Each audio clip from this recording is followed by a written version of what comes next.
Before we get into this latest story, don't forget to hit the subscribe button if you haven't done so already. US democracy drags on, but decorum is dead. Hubris, melodrama, scheming and screaming, refusal to accept one's errors, refusal to accept defeat. No, I'm not referring to South American football teams, although all the above do apply to them. I'm referring to US presidential elections, those of recent vintage at least. Watching the Democrats and Republicans battle it out is akin to two schoolyard bullies facing off. Yo mama's so fat sort of stuff.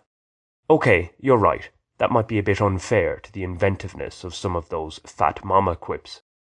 It can make for compelling viewing for sure, yet it doesn't inspire confidence that the world's most powerful country has competent leadership. The June debate between the now retired candidate President Joe Biden and the Republican presidential nominee Donald Trump was unedifying. Hey, a real axis of evil, China, Russia, Iran and North Korea, may be threatening the West, but how well would their leaders do facing into a par 5 in inclement conditions?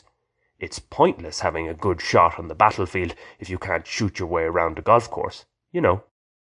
At least Biden can focus more on his golf game, or simply just try to focus, now that he's no longer in the race to prolong his stay in the White House.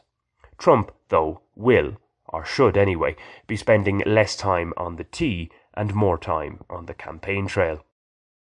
His fiery rhetoric is par for the course. He had promised a toned-down, more unifying style in the immediate aftermath of the assassination attempt on him. Trump saying this is one thing, delivering it quite another. A slightly milder speech than normal at the Republican National Convention aside, his tone remains more bellicose than benign. In such an atmosphere, adopting a less hostile approach when trying to win over those crucial swing voters makes more sense, one would think.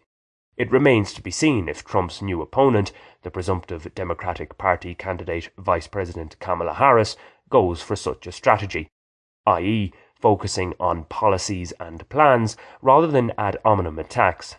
The early signs are that she'll play the man more so than the ball.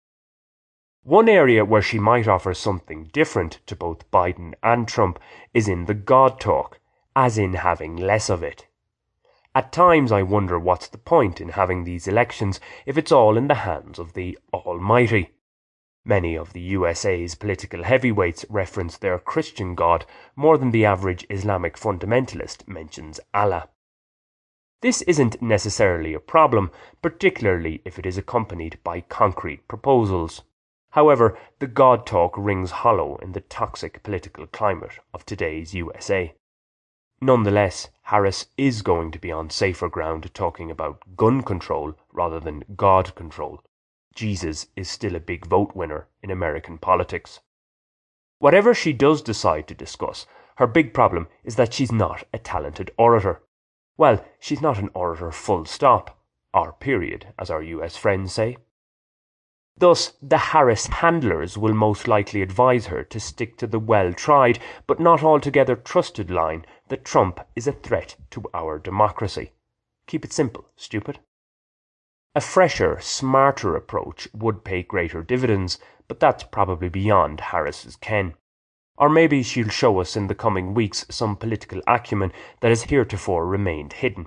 It has been a crazy election cycle after all. Yet, the constant over these last few years has been the vitriolic nature of US politics. This isn't going to change anytime soon. Some argue about just how democratic the USA is, but it's certainly no dictatorship. Its version of democracy is still alive. What is dead, or dying in any case, is decorum in political discourse. And with the death of decorum, decline or dictatorship is not far behind. Or both. Have you subscribed to this channel yet? If not, why not do so right now? It's free and only takes a second. Thanks!